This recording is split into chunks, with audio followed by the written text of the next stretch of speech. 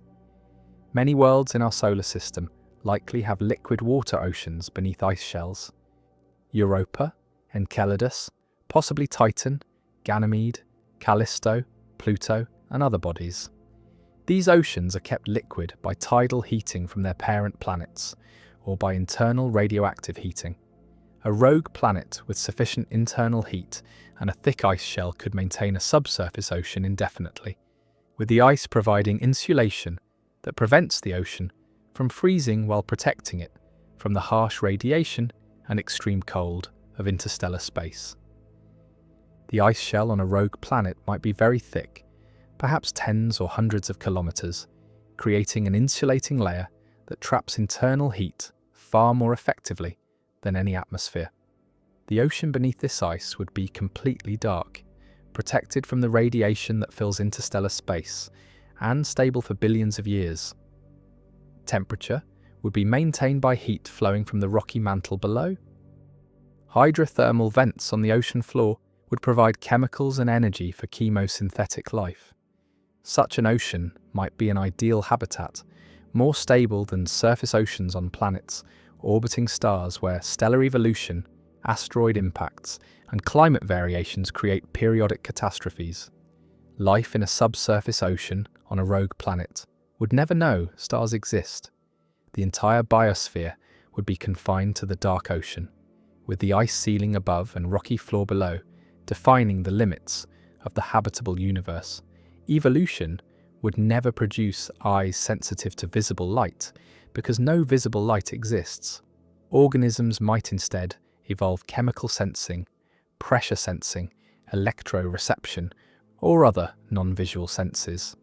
Intelligence, if it evolved, would develop without ever seeing stars, planets, or anything beyond the ocean's boundaries. Such a civilization might not even realize that a larger universe exists beyond their world, having no way to detect or observe the space around them through kilometers of ice. Geothermal pockets could create localized habitable zones even on rogue planets without global oceans. Volcanic activity or concentrations of radioactive elements could heat specific regions, melting ice to create underground lakes or pockets of liquid water embedded in ice. These isolated water bodies might be small, perhaps only a few kilometers across, but they could persist for millions of years, long enough for life to evolve and diversify within each pocket. Different pockets might develop different ecosystems in isolation from each other, creating multiple independent evolutionary experiments on a single rogue world. Atmosphere composition would profoundly affect habitability. A rogue planet that retained or captured a hydrogen-helium atmosphere during formation could use that atmosphere's greenhouse effect to maintain warmth. Carbon dioxide, methane, and ammonia are all more effective greenhouse gases than hydrogen and would enhance warming at much lower atmospheric masses.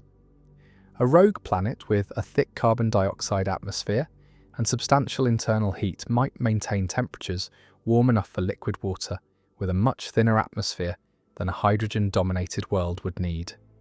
The size of the rogue planet matters significantly. Larger planets generate more internal heat from radioactive decay simply because they contain more radioactive material. Larger planets can also hold thicker atmospheres through stronger gravity and lose heat more slowly because their surface area to volume ratio is smaller. Heat escapes through the surface, but heat is generated throughout the volume, so larger planets stay warm longer. A rogue super-Earth several times, Earth's mass might remain habitable for far longer than an Earth-mass rogue planet, potentially maintaining surface or subsurface liquid water for tens of billions of years or more. Very small rogue planets, Mars-sized or smaller, would struggle to maintain habitability. They would cool quickly, losing internal heat within a few billion years. Their weak gravity would allow atmospheric escape, making it difficult to maintain the thick atmospheres needed for greenhouse warming. However, even small rogue worlds might maintain subsurface liquid water in deep aquifers or isolated pockets warmed by concentrations of radioactive elements or by residual heat from formation for some period after being ejected from their parent system. The abundance of rogue planets remains uncertain, but some estimates suggest they might outnumber stars. If planets are commonly ejected during the chaotic early phases of planetary system formation, the galaxy might contain billions or even trillions of rogue planets drifting through interstellar space. Most would be cold, dark, and apparently lifeless at their surfaces, but some fraction might maintain subsurface oceans or possess the right combination of size, composition, and atmosphere to support life in hidden biospheres, beneath ice or in dark surface oceans sustained by nothing more than the planet's internal warmth. Detecting life on rogue planets would be extraordinarily challenging. These worlds emit no reflected starlight, making them nearly impossible to detect through traditional astronomical methods. They can only be detected through gravitational microlensing.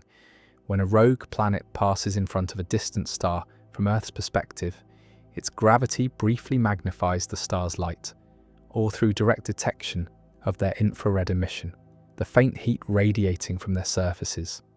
Neither method provides information about atmospheres, surface conditions, or potential habitability, let alone biosignatures.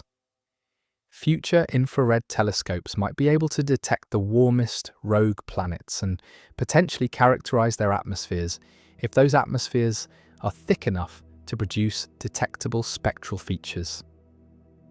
Finding methane, carbon dioxide, or other gases in unexpected ratios might hint at biological activity, though distinguishing biological from geological sources would be nearly impossible without additional information. Direct exploration by spacecraft seems impractical, given the vast distances between stars and the difficulty of even locating rogue planets, let alone traveling to them. The evolutionary trajectory of life on rogue planets might differ fundamentally from life on planets orbiting stars. Without the regular day-night cycle that drives circadian rhythms on Earth, organisms would have no reason to evolve timekeeping mechanisms tied to planetary rotation. Without seasons caused by axial tilt and orbital motion, there would be no seasonal cycles, no annual rhythms. Life would exist in an eternal, unchanging environment, at least on timescales shorter than geological epochs, potentially leading to very different evolutionary pressures than life on Earth experiences. The isolation of rogue planets creates another interesting possibility. These worlds might serve as interstellar arcs, carrying life between star systems. If a planet with a biosphere is ejected from its home system, life on that planet doesn't necessarily die. If the planet maintains subsurface oceans, through internal heating, life in those oceans could survive indefinitely, potentially for billions of years, as the planet drifts through the galaxy. Eventually, such a planet might be captured by another star system, or it might pass close to a star that warms the planet temporarily, allowing surface life to revive if it was dormant. This mechanism, planets carrying life between star systems, represents a form of panspermia that could spread life throughout the galaxy. How life could survive on rogue planets demonstrates the resilience and adaptability of biology when provided with even minimal requirements. Liquid water, chemical energy, raw materials, and time. A rogue planet cut off from all starlight, drifting through the darkness of interstellar space for billions of years, seems like an impossible place for life. Yet internal heat and thick atmospheres, or ice shells, could create hidden habitats where chemosynthetic ecosystems thrive in eternal darkness, where evolution operates unconstrained by day-night or seasonal cycles, where intelligent beings might arise never knowing that stars exist, and where life demonstrates its ultimate independence from sunlight, proving that biology requires not a sun to orbit, but merely the right chemical conditions and energy sources, expanding the definition of habitable environments to include not just planets in stellar habitable zones, but potentially countless dark worlds adrift in the spaces between the stars, each one a potential harbour for life in the vast ocean of the galaxy. How fast you'd need to go to leave a planet. Every object massive enough to have significant gravity holds onto anything near its surface. A ball thrown upward eventually falls back down. A bird must constantly flap its wings to stay aloft. Even the fastest jet aircraft cannot fly into space. Eventually it runs out of altitude and must descend. To truly leave a planet, to escape its gravitational grip entirely and coast into space without using any more fuel, you must reach a specific speed called escape velocity. This critical speed depends on the planet's mass and size, and understanding it reveals why launching rockets is so difficult, why some worlds can hold atmospheres while others cannot, and why the smallest push can send an astronaut drifting away from an asteroid while escaping Earth requires enormous rockets burning millions of pounds of fuel. Escape velocity is not about reaching a particular altitude or getting above the atmosphere. It's about speed, specifically moving fast enough that your kinetic energy equals or exceeds the gravitational potential energy binding you to the planet. If you launch something straight up at exactly escape velocity, it will climb higher and higher, slowing down continuously as gravity pulls it back, but never quite stopping. It will coast to infinite distance, arriving there with zero velocity, having converted all its initial kinetic energy into potential energy. Launch at any speed less than escape velocity, and gravity eventually wins, pulling the object back down. For Earth, escape velocity at the surface is about 11 kilometers per second, roughly 40,000 kilometers per hour, or about 25,000 miles per hour. This is more than 30 times faster than a typical passenger jet flies. To reach this speed, starting from rest requires enormous amounts of energy, which is why rockets are so large and burn so much fuel. The Saturn V rocket that launched Apollo missions to the Moon stood over 100 meters tall and weighed more than 2,000 tons at launch. But only about 50 tons of that mass, less than 3%, was the actual Apollo spacecraft and crew. Everything else was fuel and engines needed to accelerate that relatively small payload to the speeds necessary for spaceflight. Escape velocity depends on two factors: the planet's mass and its radius. More massive planets have higher escape velocities because stronger gravity pulls harder, requiring more speed to escape.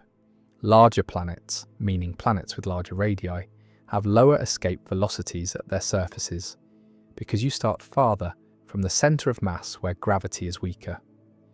Earth is more massive than Mars, but also larger, and the combination means Earth's escape velocity is about 4.5 kilometers per second, higher than Mars's escape velocity of roughly 5 kilometers per second. This makes Mars somewhat easier to launch from than Earth. A rocket leaving Mars needs to reach only about half the speed required to leave Earth, which translates to roughly 1/4 the energy. energy requirements scaled with the square of velocity. Mars's thinner atmosphere also helps, creating less air resistance during ascent. These factors make Mars an attractive location for future space missions that might launch from the surface to explore the outer solar system or return to Earth. The Moon, much smaller and less massive than Earth, has an escape velocity of only about 2.5 kilometers per second, less than 1/4 Earth's escape velocity. This made the Apollo lunar module's ascent from the Moon's surface relatively straightforward compared to launching from Earth. The ascent stage needed far less fuel and could use a much smaller engine. The low escape velocity also meant that the lunar module could take off without the massive multi-stage rockets required for Earth launch, using a single engine to reach lunar orbit directly. Jupiter, the most massive planet in our solar system, has an escape velocity from its cloud tops of about 60 kilometers per second, more than 5 times Earth's escape velocity. Launching from Jupiter, if there were a solid surface to launch from, would require vastly more energy than launching from Earth.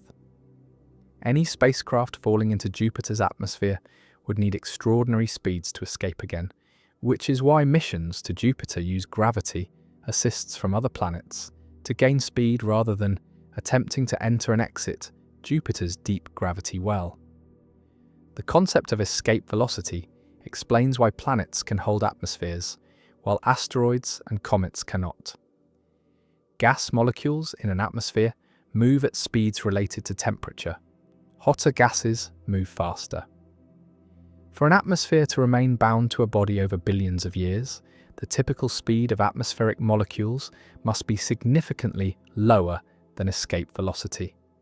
If molecules regularly reach speeds close to or exceeding escape velocity through random thermal motion, they leak away into space. Earth's atmosphere consists primarily of nitrogen and oxygen molecules that move at average speeds of a few hundred meters per second at normal temperatures, well below escape velocity. The lightest element, hydrogen, moves much faster at the same temperature because lighter molecules move faster for a given thermal energy. Hydrogen molecules at Earth's atmospheric temperature move at average speeds around 2 kilometers per second, which is still well below escape velocity, but close enough that over billions of years, Earth has lost most of its primordial hydrogen. The Moon's escape velocity is low enough that essentially no gas can remain in a lunar atmosphere. Any molecules would need to be extremely cold to have velocities below escape velocity, but solar heating warms the lunar surface during the long lunar day, giving molecules enough energy to escape. This is why the Moon has no atmosphere. Its weak gravity cannot hold even the lightest gases against thermal evaporation. Mars, with escape velocity between the Moon's and Earth's, represents an intermediate case. Mars can hold heavier molecules, like carbon dioxide in its atmosphere, but it loses lighter molecules more easily. Mars also lacks a strong magnetic field to protect its atmosphere from the solar wind, the stream of charged particles from the Sun. Over billions of years, the solar wind has stripped away most of Mars's original atmosphere, leaving the thin atmosphere we observe today. Escape velocity decreases with altitude. At the surface, you need to reach Earth's full escape velocity of 11 kilometers per second. But at the altitude where the International Space Station orbits, about 400 kilometers up, escape velocity is slightly less, around 10.9 kilometers per second. The difference is small because 400 kilometers is not much compared to Earth's radius of about 6,400 kilometers. But at lunar distance, about 380,000 kilometers, escape velocity from Earth has dropped to only about 1 kilometer per second. Apollo spacecraft needed to reach only this lower speed to escape Earth's gravity after coasting most of the way to the Moon. Escape velocity is the same in all directions. You could launch straight, up, horizontally, or at any angle, and you'd need the same speed to escape. The direction doesn't matter for escape, only the speed. However, in practice, rockets don't launch straight up. They curve their trajectory to gain horizontal velocity as well as altitude, because horizontal velocity is what's needed for orbit. Reaching escape velocity while moving horizontally means you escape while also having momentum that carries you away from the planet, rather than climbing straight up until you barely escape with zero velocity. Black holes represent the extreme case of escape velocity. At the event horizon, the boundary of a black hole, escape velocity equals the speed of light. Nothing can move faster than light, so nothing can escape from within the event horizon. This is what makes a black hole black.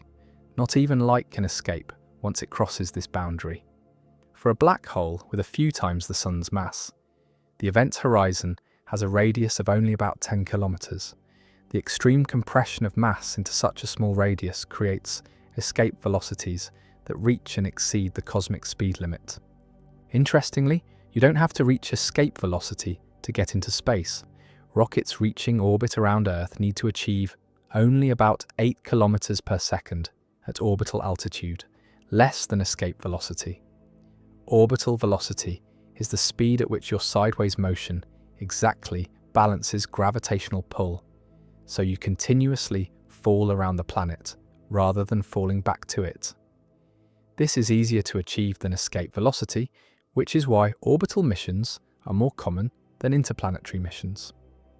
The Space Shuttle, for example, accelerated to about 8 kilometers per second to reach low Earth orbit, then used additional fuel to accelerate to higher speeds only when needed for missions to higher orbits or to the International Space Station. Missions leaving Earth orbit for the Moon, Mars, or other destinations required additional speed beyond orbital velocity to reach escape velocity and break free of Earth's gravity. Understanding escape velocity also explains how gravity assists work. When a spacecraft flies past a planet on a carefully calculated trajectory, it can gain speed by essentially stealing a tiny amount of the planet's orbital momentum. From the spacecraft's perspective, it falls toward the planet, swings around it, and flies away. If the trajectory is chosen correctly, the spacecraft leaves moving faster relative to the Sun than it arrived, having been accelerated by the planet's gravity without burning any fuel. The Voyager spacecraft used multiple gravity assists from Jupiter and Saturn to reach speeds high enough to eventually escape the solar system entirely, crossing into interstellar space decades after launch. Calculating how fast you'd need to go to leave a planet comes down to a simple formula involving the planet's mass and radius, derived from Newton's law of universal gravitation. The energy required to escape grows with planetary mass and shrinks with planetary radius, creating the variety of escape velocities we observe throughout the solar system.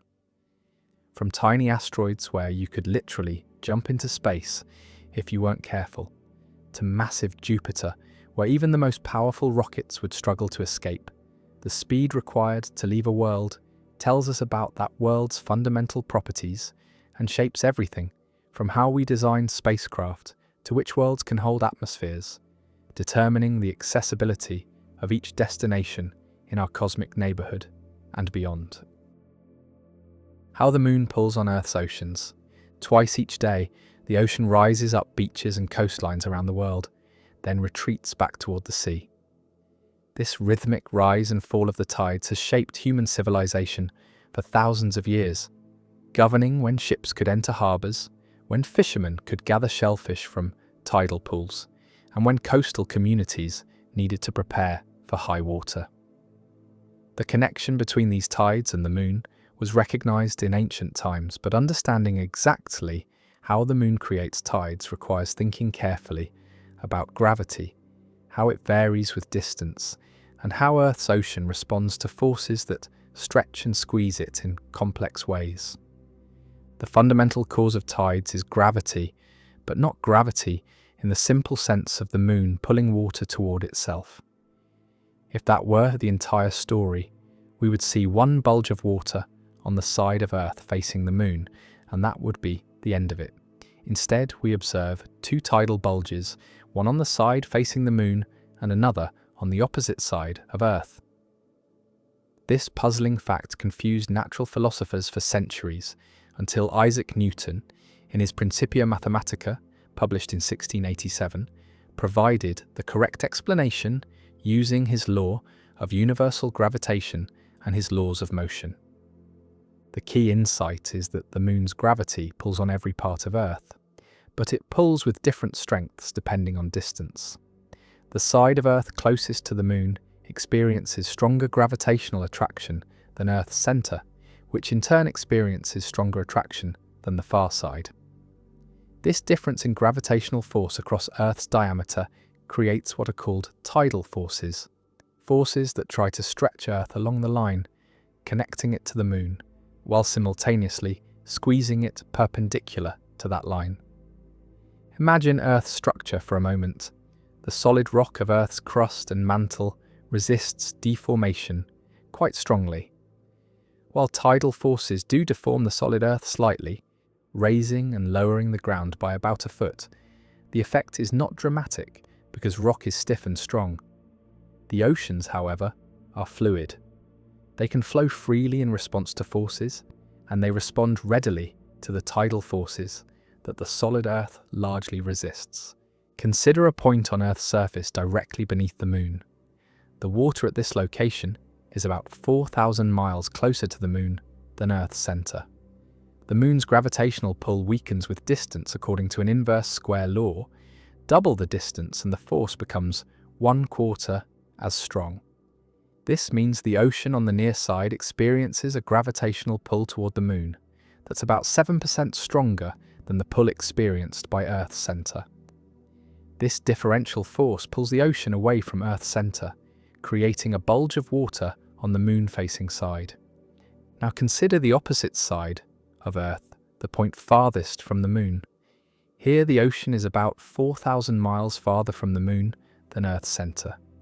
The gravitational pull from the moon at this location is about 7% weaker than at Earth's centre. Earth's centre is being pulled toward the moon more strongly than the water on the far side, effectively pulling Earth away from the water and leaving the water behind. The result is another bulge on the side opposite the moon. This creates the characteristic two-bulge pattern. If you could freeze time and look at Earth from space, you would see the oceans slightly elongated along the Earth-Moon line, with high water on both the near and far sides and low water at the points 90 degrees away from the moon.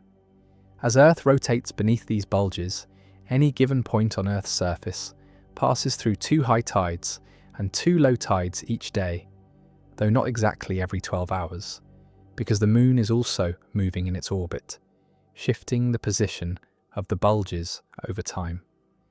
The height of these tidal bulges would be quite modest if they responded only to the moon's gravitational pull, perhaps a foot or 2 in the open ocean. But the actual tides we observe at coastlines can be dozens of feet high.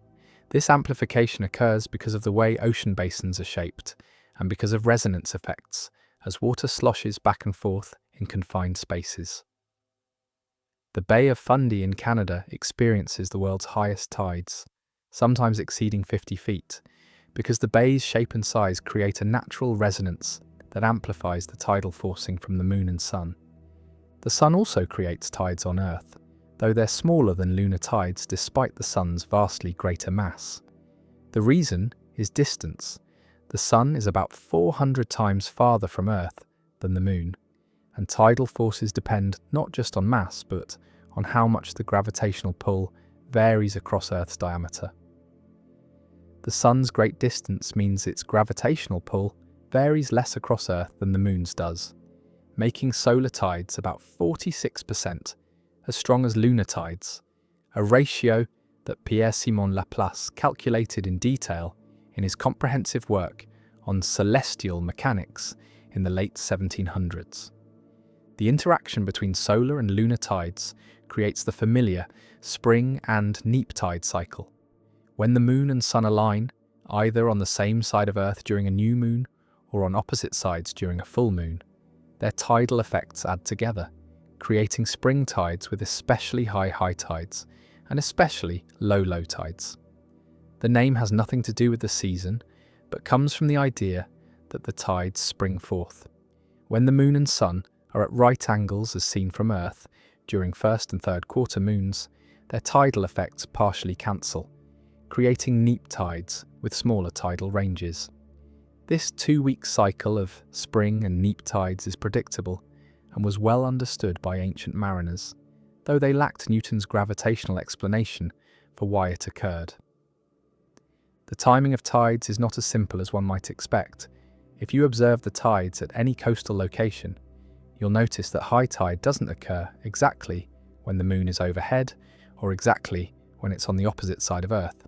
There's typically a delay of several hours called the tidal lag. This occurs because the ocean cannot respond instantaneously to the changing tidal forces. Water has inertia, it takes time to accelerate and decelerate, and friction between the moving water and the ocean floor dissipates energy, creating phase lags between the tidal forces and the ocean's response. These friction effects have profound long-term consequences.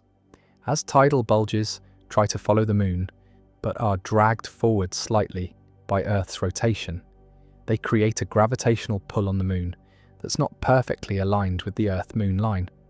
This misaligned pull acts to accelerate the moon in its orbit, gradually increasing its orbital energy and causing it to move away from Earth.